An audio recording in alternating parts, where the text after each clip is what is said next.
Alors, bonjour tout le monde. Bienvenue à AFUSA. Melissa, do we have our PowerPoint? Here we go. Welcome.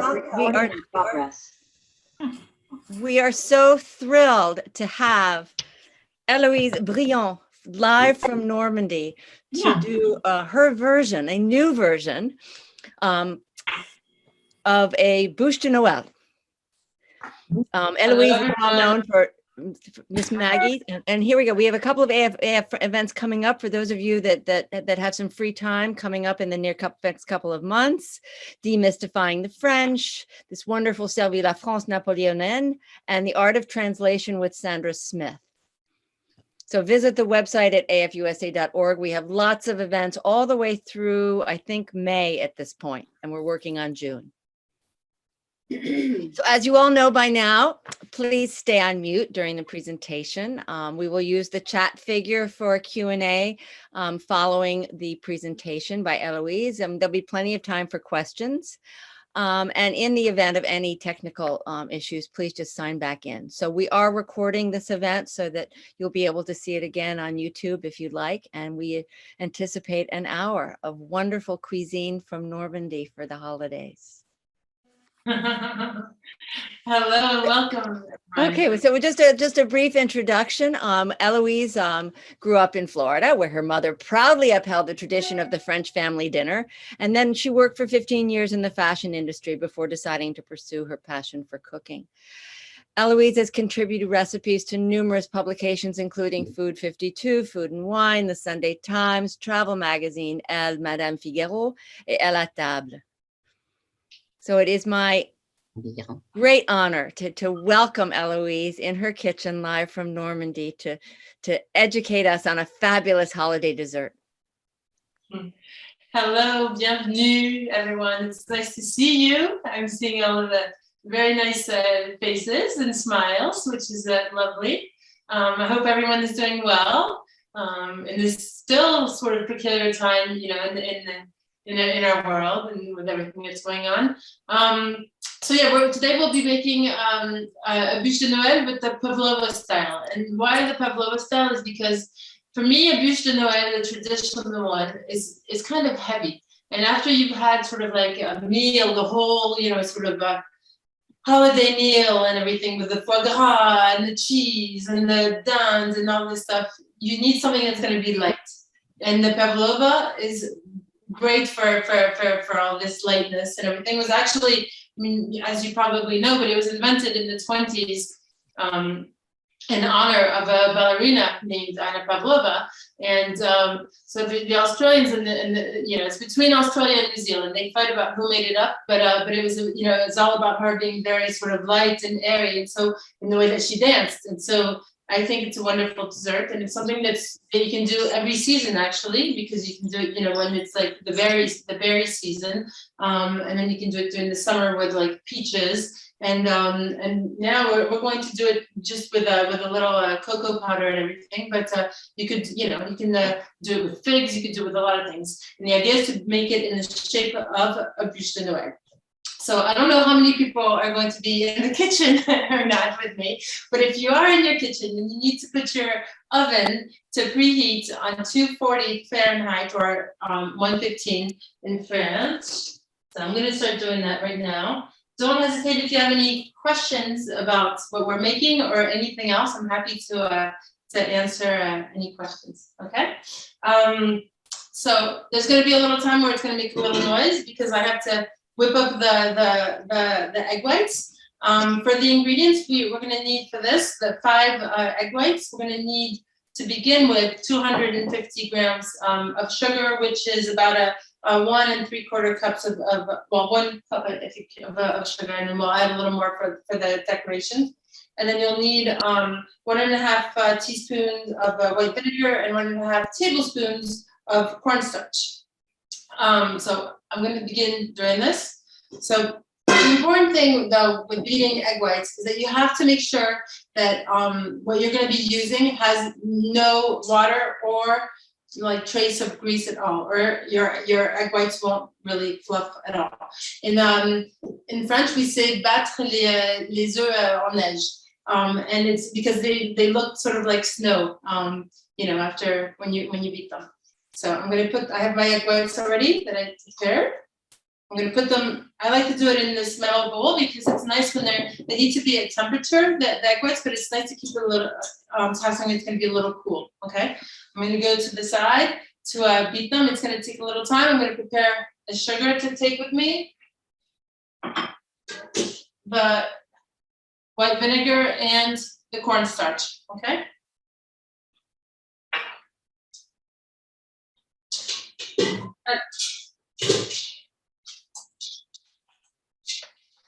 It's gonna be a little noisy, sorry. If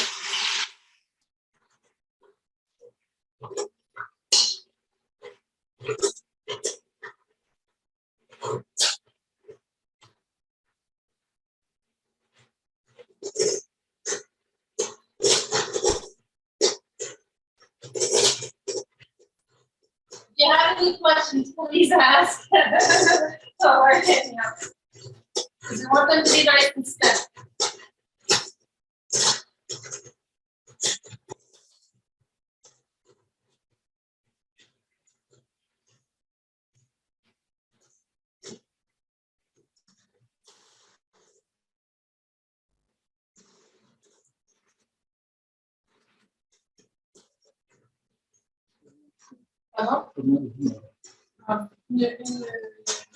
It's 1.5 teaspoons of white vinegar.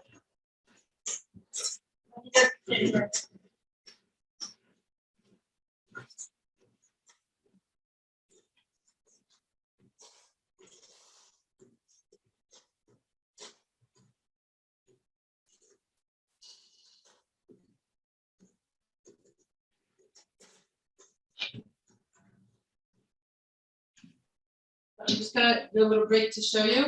Another question. Okay.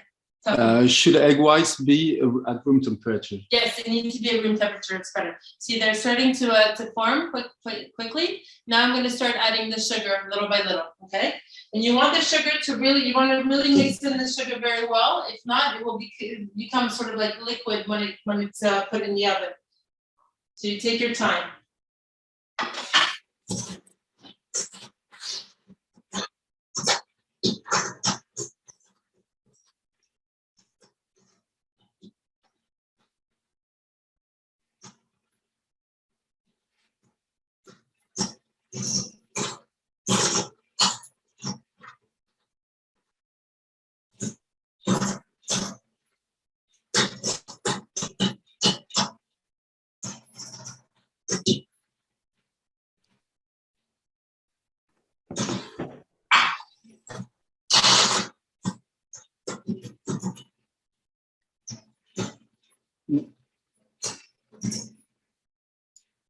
Is this an original recipe? It was yeah, Pavlova exists, but this is my version of it. Yes. Most people will add whipped cream to Pavlovas, and I don't do it because I like to keep mine really moist inside.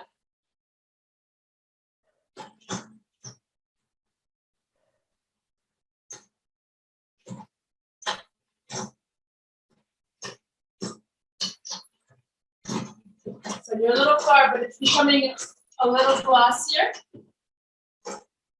and stiffer.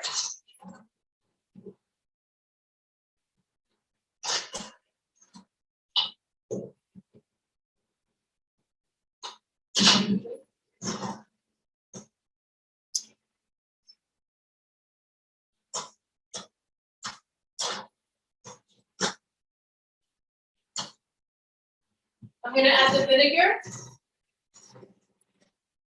Instead of vinegar, you can also put lemon juice. But I've always preferred to add vinegar because I feel with lemon juice you always have a little, a little pulp or something. So I always use vinegar, but you can add lemon juice if you like.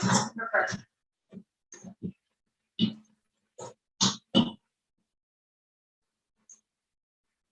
It helps to stiffen the meringue.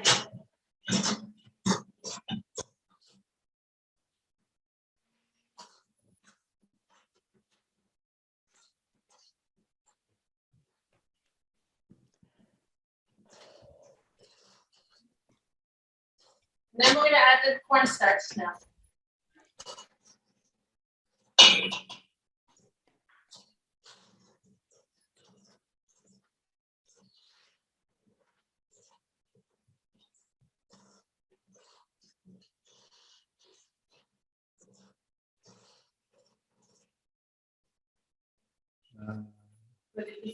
How much cornstarch? Huh? How much cornstarch? One tablespoon and a half.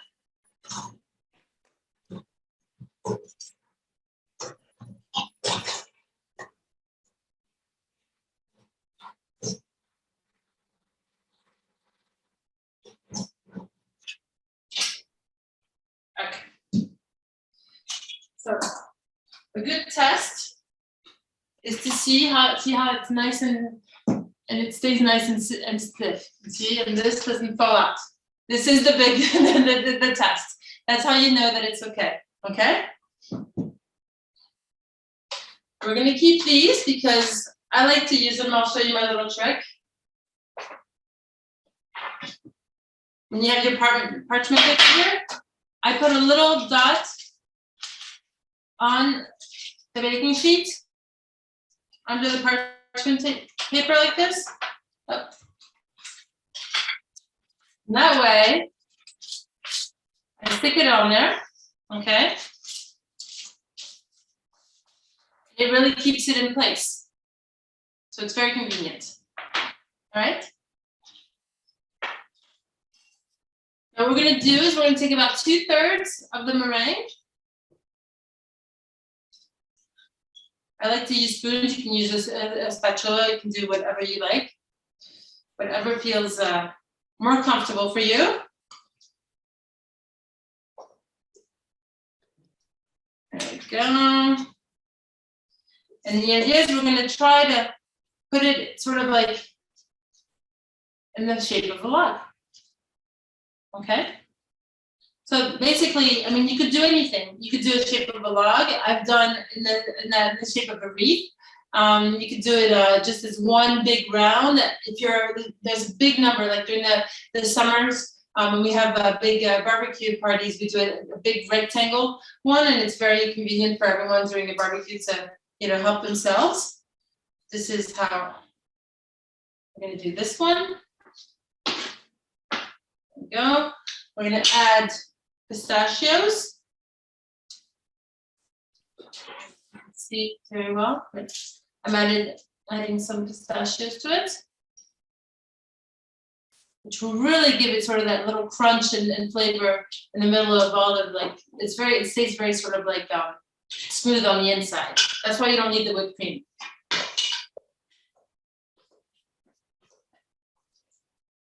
And then we're gonna add the rest on top.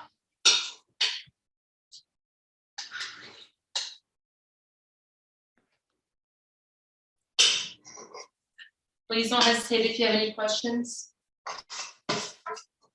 Christophe, my husband, is here to read them because it's a little far for me, but he's my helper during live events, so don't hesitate. We call him the voice on Instagram.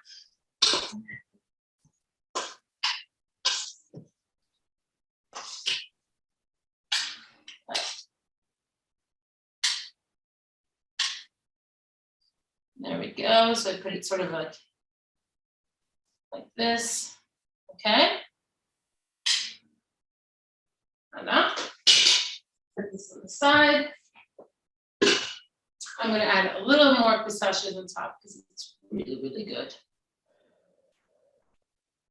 And they're just chopped up and put in the pan for a little bit just so they get, a little roasted taste, but no added sugar or anything. There's plenty of sugar in the meringue anyway. So this goes to the oven for 1 hour and 15 minutes, okay? And during 1 hour and 15 minutes, you don't open your oven, not once.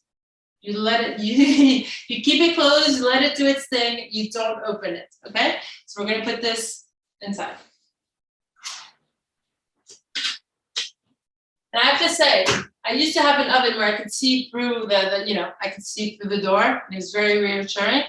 I've learned to work with an oven where I don't see it, and just to have to trust that the magic will happen. So, Now, what we can do is we will prepare some of the decorations that we want to put on top. And I like to use very natural things. You can, of course, buy things to make it, to have a little plastic or, tell me. Yeah, Helen asked you, is the vinegar lemon juice just for flavor or does it help the meringue to stiffen? It helps them, it's used to help the meringue stiffen.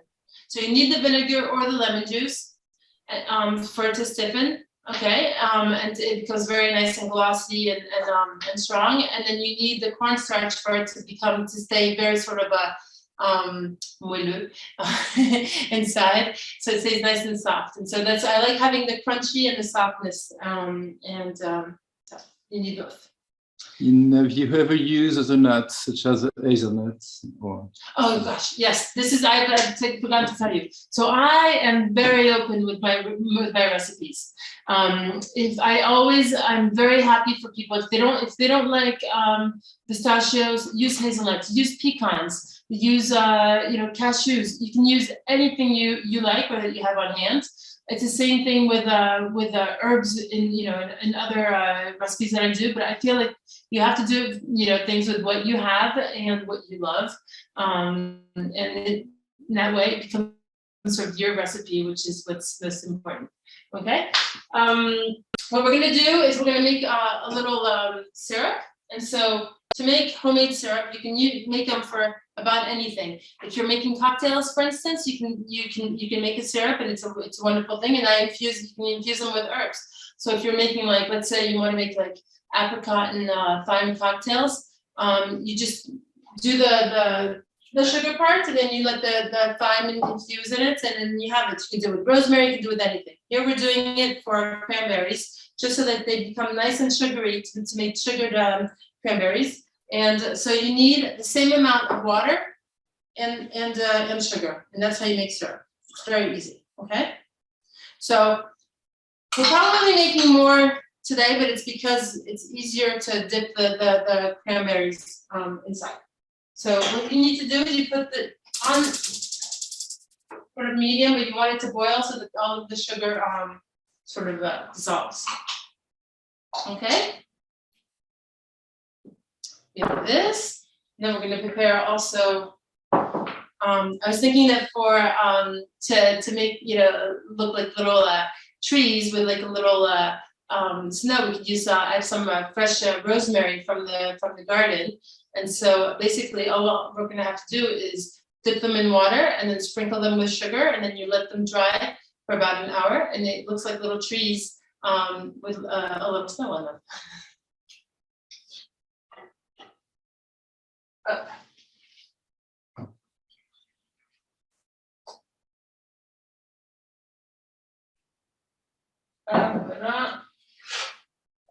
So what we're going to do is you take another little baking sheet while the syrup is being made.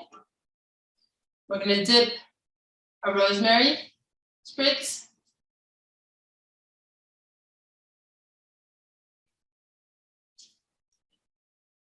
Yeah, and it smells real nice.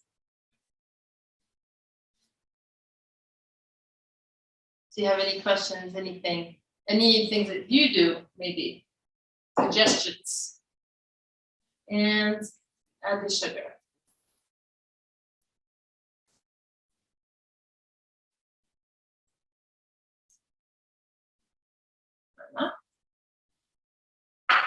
And then we let that sit. It takes about an hour to dry.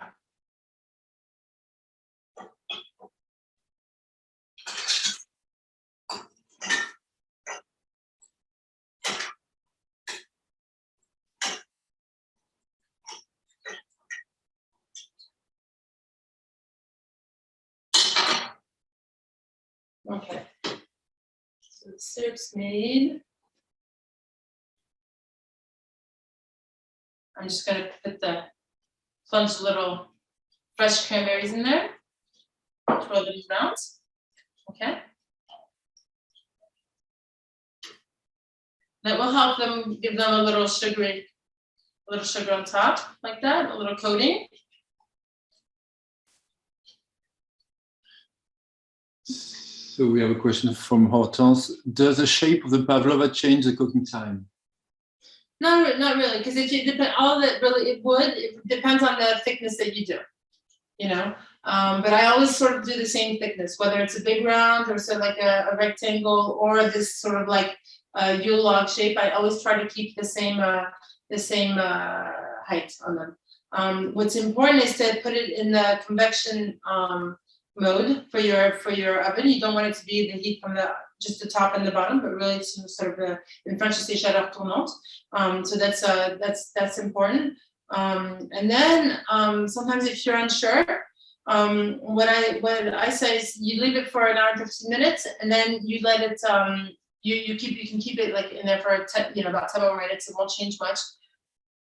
But at the end of that, you still have to wait. What I do is I turn off the oven and I leave it with the oven door closed for another hour. So you don't see it for about 2 hours and 15 minutes. And then after that extra hour, I sort of open the oven door and I keep my pavlova inside, which I didn't do for the other one. I prepared one in advance. I didn't do it because I was a little bit in a rush, and you'll see it sort of came down. If I hadn't done that, then it would have probably stayed a little, would have stayed nice and round. But you keep it with half of the door halfway open. And so it really sort of slowly cools down and doesn't crack too much. So now I'm going to take these out. I have a little spoon to help me, and then put them right. I don't know if you can see what I'm doing.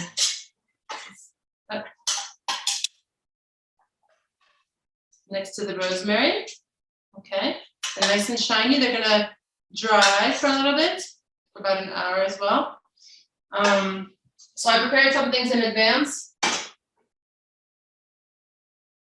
We don't have to wait an hour for everything to cook and get prepared. So we're going to put this. Tell me. How and how long can the pavlova be stored after preparation and covered at room temperature?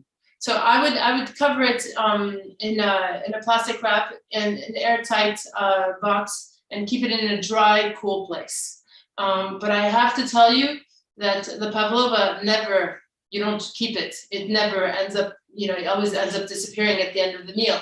Because what happens in our home is that every time we have friends that come over, they want a pavlova. So I say, okay. And everyone starts very, the French way, like, oh, un petit peu, I'll take a little bit, da-da-da, And at the end, everyone has their spoon inside the same, not very COVID friendly. This was before COVID, but it has their spoon inside the dish and is finishing up the pavlova and it's like, oh, no, you finish it. So it never really lasts and you never really keep it. But if you'd like to, if it's too big and you like to keep it, you put, sort of wrap it up in plastic, put it in an airtight box and keep it in a cool and dry place.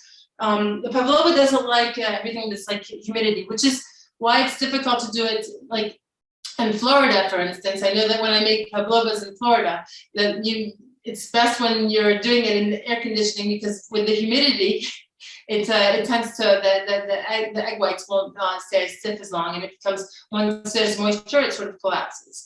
Okay. So these I'm going to put on the side,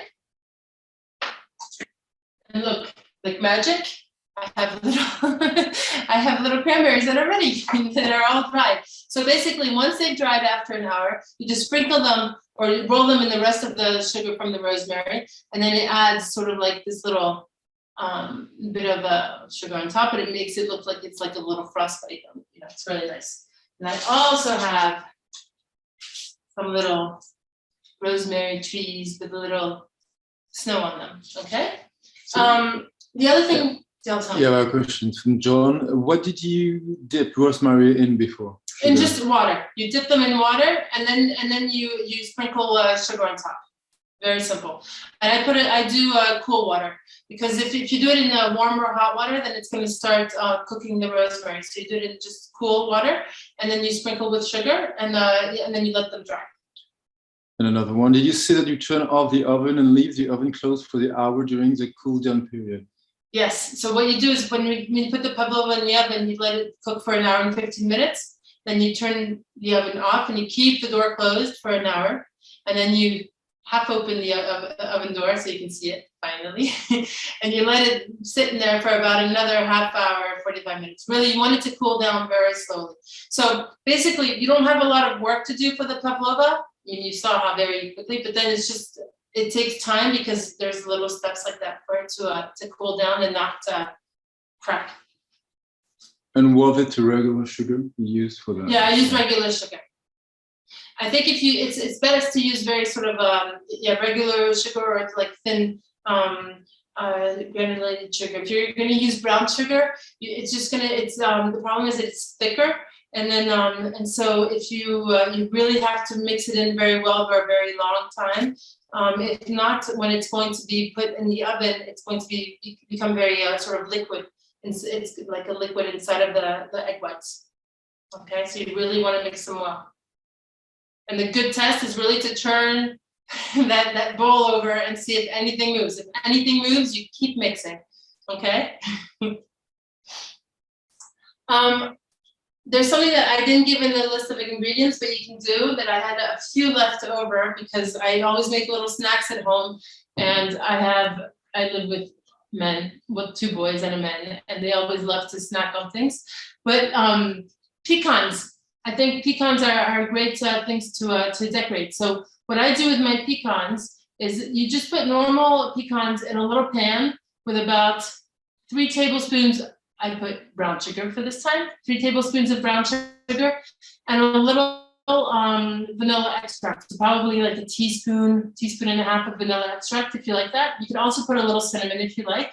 And you put it on sort of low heat, and you let the sugar melt and cover up all of the pecans, and you put them on the parchment paper once everything's sort of melted, and sort of becomes sort of like this candy with like pecans. And when it's still, before it's completely dried, you just add a little salt on it, and which gives it that little, pizzazz, I don't know, a little thing to it, a little extra taste in your mouth. But I think I was thinking of this as I saw the leftover of the big bowl that I had made, that it would be a great addition to this, because the pavlova, with all the softness that it has inside, if you have the pecans as well that I have, like a little vanilla and salt, it's wonderful. You could also make this version of a pavlova with, if you like, you can make it like a sort of like an after 8. So you could add a teaspoon of peppermint extract to the egg whites when you're whipping them up, and so that will be the, like, sort of like, it will give a whole peppermint. Go slow on the peppermint extract because it becomes very strong, but it'll give it that sort of peppermint freshness feel to it, and then you can serve it with either a hot melted chocolate or just chopped up chocolate on it. It's very, very good as well. Tell me. How far in advance of serving should you make the pavlova?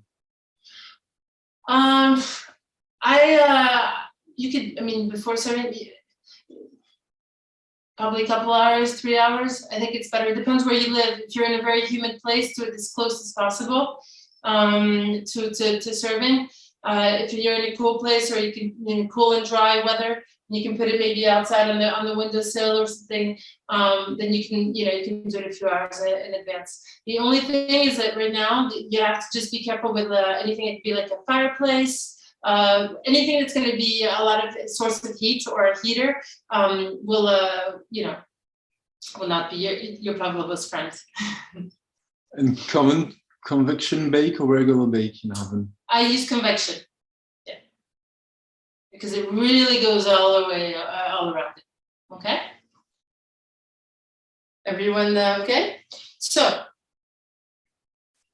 here is the pavlova, so you can have it see. It happens to me. I took it out too early because I wanted to get the oven ready for you for the next pavlova. So mine sort of went down. So my log kind of went down, but it's still really good. So it doesn't matter. And the thing is with pavlovas, you can cheat because you add things to it and no one ever sees it. So the idea is to decorate it. Okay. I'm going to take this off. I'm going to want to decorate this. And so it's very easy. I'm going to take a chair. Tell me if you see me okay. So we have our little trees. If we want to be extra careful, we can take a little knife to make poke a little hole. Up.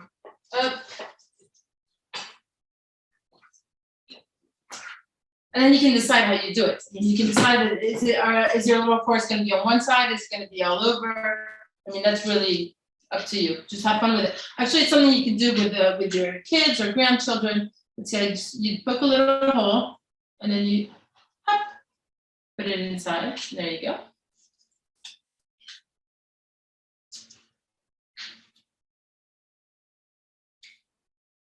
Don't hesitate to ask any questions that you may have.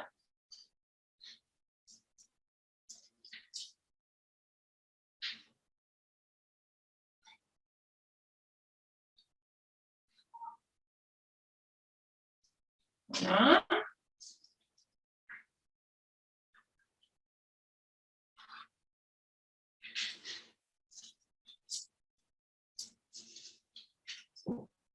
Put a little tree here.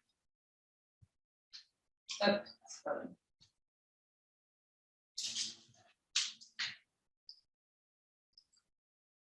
It's correct. Up.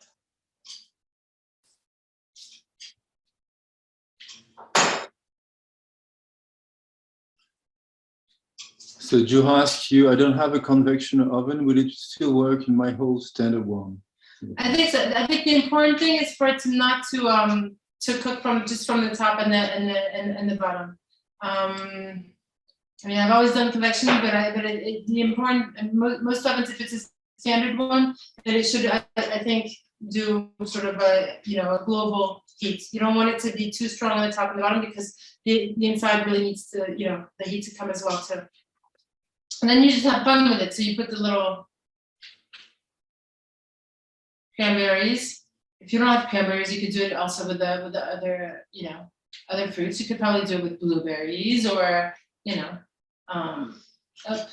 blackberries. Why not? Or a little mix.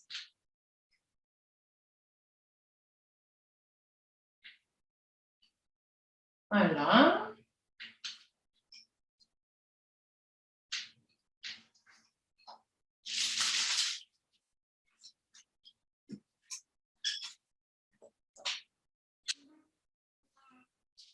I'm going to add the pecans I told you about.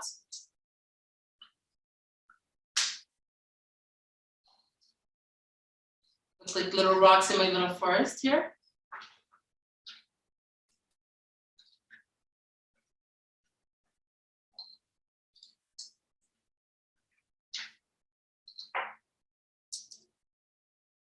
Hortense ask you who gets to eat this pavlova. Yes, because we have two now. There's one here and there's one in the oven. You are all welcome to come over. Please come to Normandy. There we go. I don't know if you can, what you can see, how you can see it.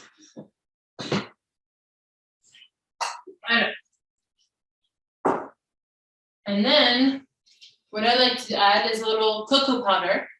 Okay. Here. Oh, good question.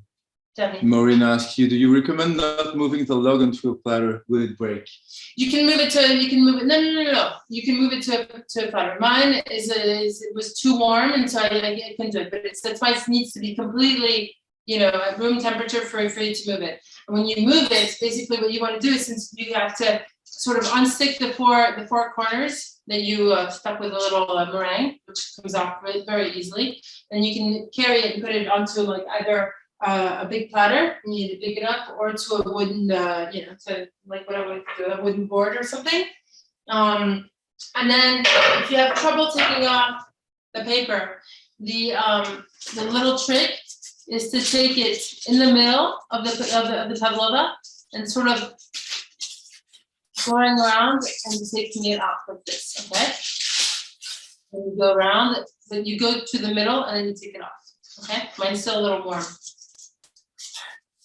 I know that I will have boys in here in no time. So then we can add a little cocoa powder, okay? It doesn't need to be sweetened because we have so much sugar in here already.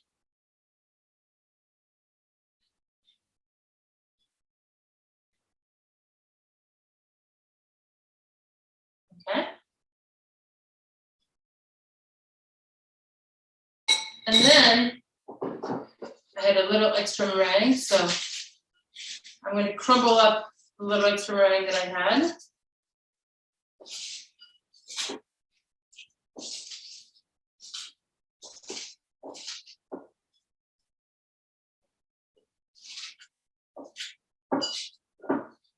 And just make a little snow on top.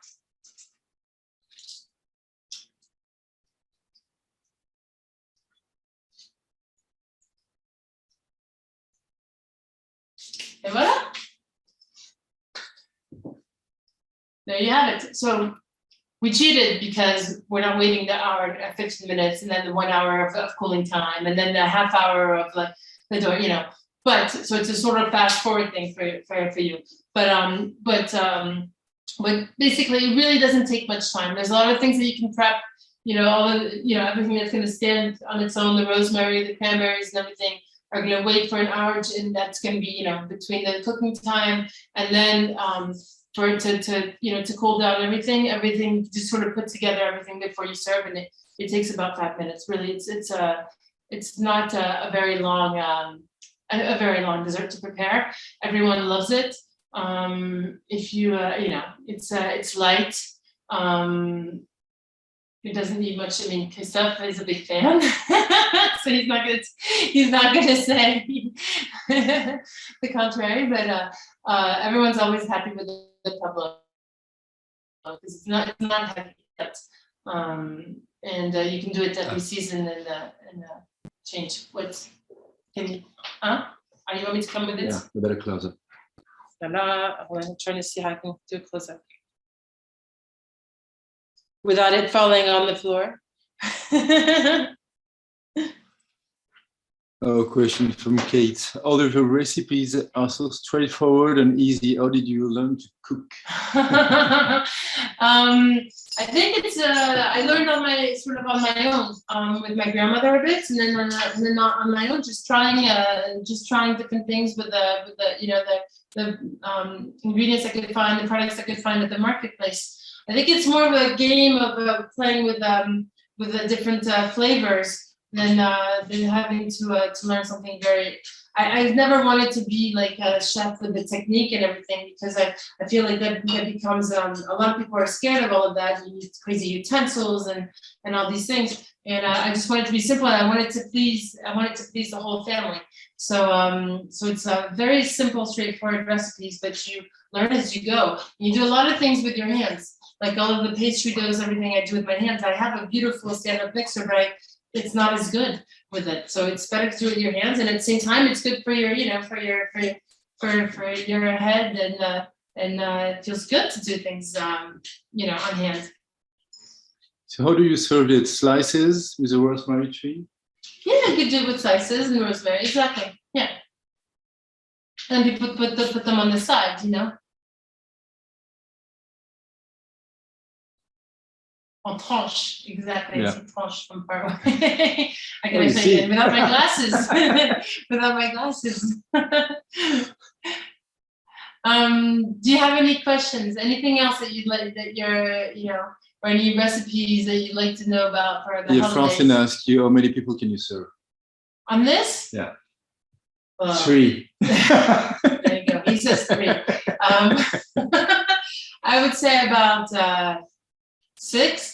But they're, you know, it's at the end of the meal. You've had a huge meal, so like you don't need something, you know, big. But I mean, like I said, everyone sort of finishes at the end with a little spoon. So you know, inside the, you know, on the dish. Do you ever have a little syrup at the end, Joanne? A little syrup at the end? No, I don't add a little syrup on the end. It's so sugary already. I guess if I were to do it like when it's a red berry season, I like to do it with a little coulis, like a strawberry coulis or something, you know. So you do that. You just mix the fruits, probably strawberry and mint that you mix up. That you can put or a verbena, which would be very good as well too. That you can put it on there. But don't add extra sugar to it because it's already. So you know you need something sort of fresh. So a big question now from Kate. Your book is called Miss Maggie's Kitchen, Relaxed French Entertaining. Can you tell us about it? How it came about and where the name Miss Maggie comes from? So Miss Maggie is actually the name of our home. When we found this home, it's a very sort of tall home. It was built in 1895 in the middle of the countryside in Normandy. And it has that Anglo-Norman side to it. So it looks like an old British lady, in a way. That's what we felt like anyway. And we got it. And so we baptized it Miss Maggie. And then in 2016, I worked in the fashion for 15 years. And I decided it wasn't for me. It was great. I learned a lot, but it wasn't for me. And Christophe would see all of our friends come by and say, "Oh, Héloïse, give me your recipe." And so we decided to do a little journal of recipes. It was his idea. And he says, "I'll do the pictures." He usually shot, pictures of like beauty or portraits and their travel, but not of food. He's like, "I'll shoot the pictures and you write the recipes. And you make them." And on the cover, I decided to put Miss Maggie's Kitchen, and sort of the name stuck. But people call me Maggie all the time. They say, "Dear Maggie," and oh, you have the book. I see the book. Yes, there it is. I don't have it here with me. Oh gosh. but yeah. And it's been wonderful. And it's great because we've been, meeting people a lot through social media, obviously, especially with the lockdowns, doing live in the kitchens almost every day during lockdown. And it's been great because we've been able to reach out to people across the Atlantic or all the way in Australia or Japan, all over the place. And it's just very simple recipes with ingredients you can find easily, because I don't want people to feel stressed or to have a hard time finding things. And I think also what's important to me is tables. So today we did a recipe, but perhaps one day we'll do a tablescape, because I feel like what's in the plate is important, but if the table is not set with a little details, it could be with fresh flowers, or like if it's a lemon season with beautiful lemons or artichokes or something, and candles and just a little soft lighting and music. It's a different journey, and I think it has to. You don't have to spend a lot of money for all of that, but it makes all the difference in the experience that you will have, that your guests will have, and so everything's made with your hearts, and people feel that. Do you have do you guys love to cook? I actually do, huh? Melissa, maybe we can unmute people, because I think maybe people would like to have a conversation with Héloïse. Yeah, I agree. Yeah. So one thing I wanted to say, I have the book. I love this cookbook. But what's wonderful about it, and to your point, if we don't have time to do another conversation with you about your table decoration, but anybody who buys the book, and Kate can share that with us, the wonderful way you decorate, and I've copied this, and it's so brilliant at Christmas, is your glass bottles that you put herbs in, water. I used little pieces of holly that float with a can. I mean, the recipes in the book and the ideas are just enchanting, as well as everyone should know that the berry pavlova is in Miss Maggie's Kitchen, a somewhat different version, but the book is brilliant and has so many great ideas for recipes that are relatively simple to prepare and just look magnificent. So I strongly recommend getting the book. I'd love to hear you. Please. Can you do, is there a chocolate version? I often think of bûche de Noel. Is there any way to flavor the pavlova so it has Yeah, I've done that before. I've done it in the shape of a wreath, and basically mixing. So basically, you do your egg whites. You stiffen them up, and then you separate in half. Or you can put the melted chocolate and you sort of swirl it in. Either you do two versions and then you mix them, but if not, you can swirl it in, and then sort of does like sort of swirls. And then I did a wreath that way. And that way people already have sort of their like little share that's, already done, which is easy. And it's beautiful as well on a table. But you can definitely add, swirl in some black chocolate, dark chocolate. It's really, really good. And in the recipe that you have in your book, that you have the round pavlova with whipped cream on the inside. So I was wondering, could you do like a chocolate mousse or something for Christmas? Could you put something light inside, or would it change the texture? Would it make the pavlova too wet? Yeah, no. In the one in the book, it doesn't have whipped cream. It's really just the way that it.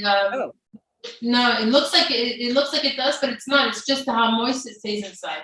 Because I always keep the moisture inside. It depends on the levels that you put up, like between the the egg whites and the sugar and the cornstarch and the vinegar. But that's why I like it to be stiff on the outside and really sort of like on the inside, sort of like melt in your mouth. And that's why I don't add whipped cream to it. You can't really put the mousse and everything inside because with the oven time, it would really just become very, very hard. No, I meant afterwards, after it was cooked. But then you'd have to really take off the top and put it on top. Maybe you could do those pavlovas that you can do where you do a little nest where you make it sort of more shallow in the center like that. You do big round and you put it more shallow in the center, and then inside that it's going to stay shallow like that. It's just going to everything's going to sort of stay in that shape. You can either put chocolate mousse, but you could also put what's delicious is lemon curd. Mm-hmm. Since you have all of the yolks that you're not using for your egg white, you're separating eggs and you're only using the egg whites, you could use the yolks to make lemon curd. And so there's a recipe in the book that's actually called la tarte au citron de Franou, and which is my mom's lemon pie. And in her lemon pie has a lemon curd, which is absolutely delicious. And so you could use that recipe, the curd, the crème and the citron from that recipe, and then you put it in the middle of the pavlova like that, and then it is heaven. Voilà. And I have a question from Hortense. How much has your life in the US influenced your French cooking? Well, see, the thing is, I don't feel like I'm doing French cooking. I feel like I'm doing it's probably, I'm in France, so there's probably, the products are here, but I feel like it's really a mix of both because I realize I use a lot of pecans and cranberries, and I love Thanksgiving, and so I feel like I'm a mix of both actually in the cooking that I do.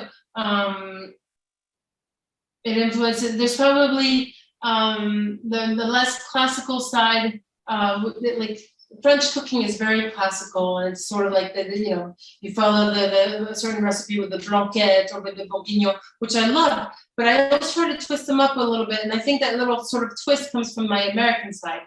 So I'm always, I feel French when I'm in the US, and I feel American when I'm in France. So it's a mix, and that's how my cooking is.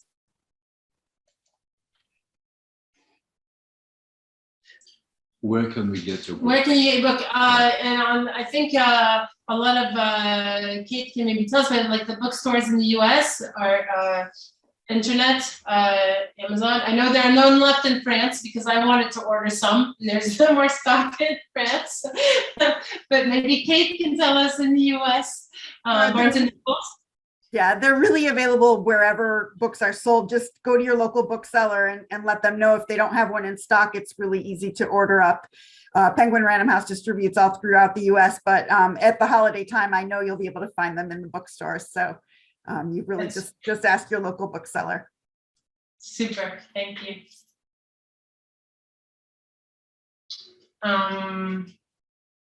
We're working on another book that should be coming out next year.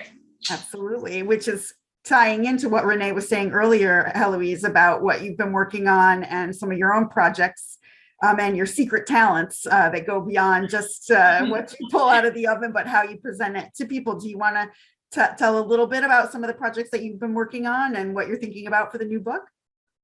Yeah, well, the new book will be a mix. There'll be recipes, but there'll be a lot of tablescapes and tips as well on how to get organized, or like little decoration ideas, easy decoration ideas and everything. And then it ties into, for everything being, the whole art de vivre is important to me. And so like I just launched also an art de vivre collection called parsley, like the herb. And it's a mix of things for the kitchen, the table, accessories, a little clothing. And I think it all goes together. And so it's becoming, this whole project, but it all starts from the kitchen and from the recipes. And now it's going on to different things. And so we work a lot together with Christophe, and it's we do it with the book, but also everything that we do on the internet and social media and everything to share all of our passions. And it goes also to with traveling, because I love to work with artisans worldwide and finding their savoir-faire, and so it could be, we have things made in Normandy in our village, but I have things made in India, and working with things in Colombia very soon. So yeah, it's a huge project. Do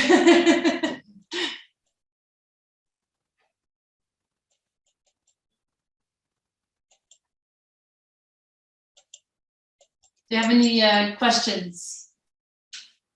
Yes, but I don't know how to ask. So does anybody have any further questions? Yeah, I I just do. want to know what you do with the egg yolks. With the egg yolk, well, I usually save them. I save them for and make a cake. You can definitely, usually what I end up making is the lemon curd I was telling you about, or for an omelet, that we do a little bit later on. But I always use them for something else. That could be just another cake. I mean, you can definitely use them to make a chocolate cake, for instance.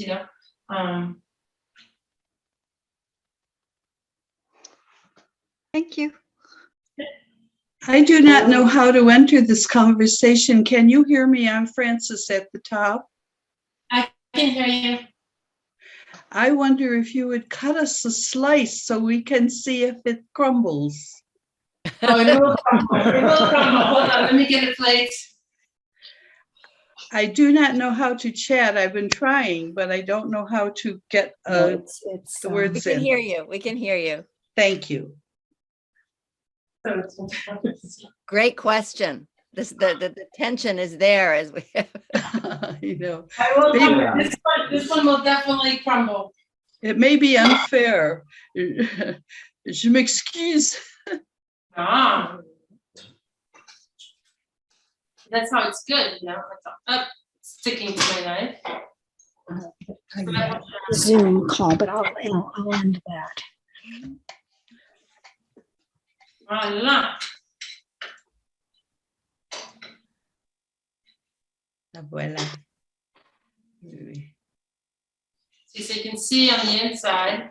Oh, he's taking it. See, so it crumbles, and on the inside, Oh, merci. very moist, and then on the outside, it's very hard.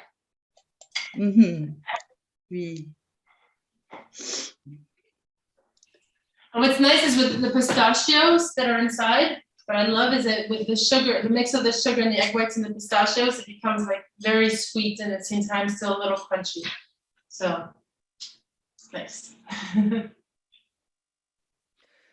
So Héloïse, I understand that you do a lot of your cooking on Instagram. So I just asked Kate for your handle or whatever we call it on Instagram. So if anybody wants to follow you, they should go look in the chat. We just added to the chat at Miss Maggie's Kitchen, because it sounds as if you do a lot of your cooking demonstrations on Instagram. Is that correct? I do a lot of, yeah, because I feel like Instagram,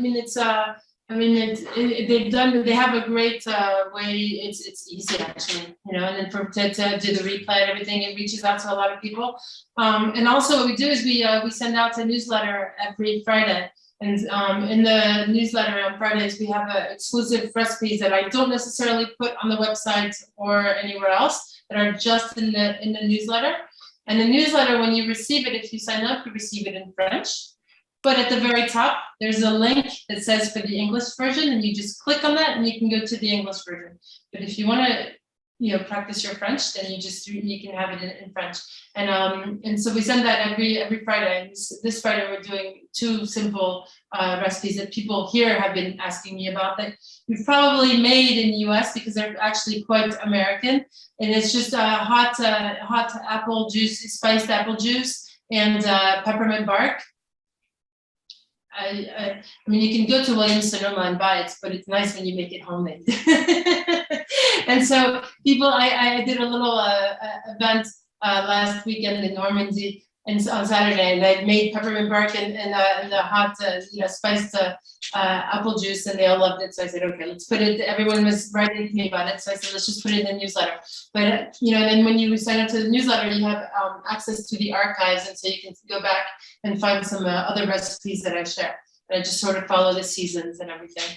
And I talk about different things. It could be about a travel, a trip that we've done, or it could be about an artisan, or there's a whole bunch of different, it changes every week.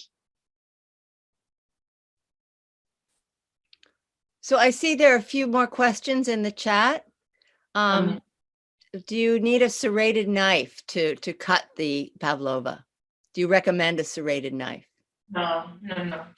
You can do that. You can use basically any knife. You could actually even just use a little, hard, like metal, like spatula like this.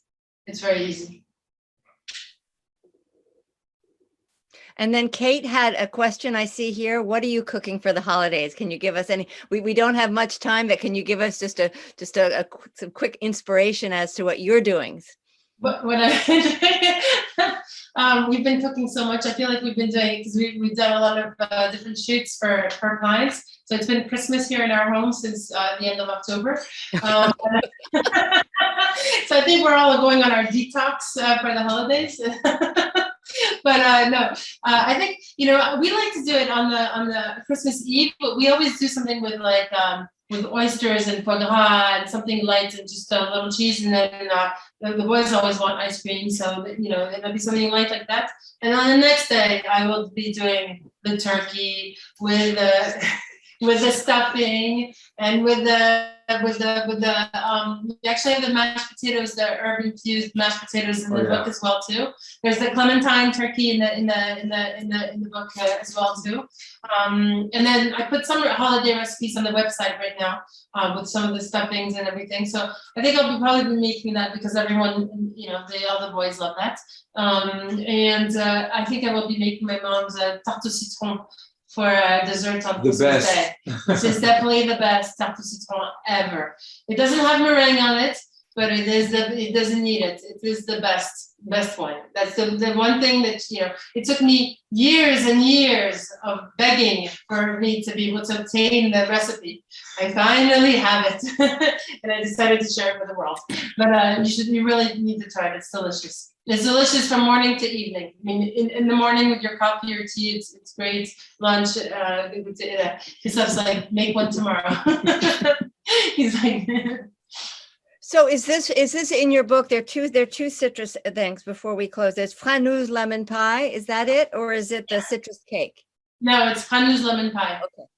All right, so everybody who's here, we've got to get the book because everything she's talking about. And there's also the orange and cardamom cake that you need to make. It is so good. It is so good. So I mean, I don't know. I think it's they're very easy recipes, and you'll see people will be very happy. You'll be thrilled.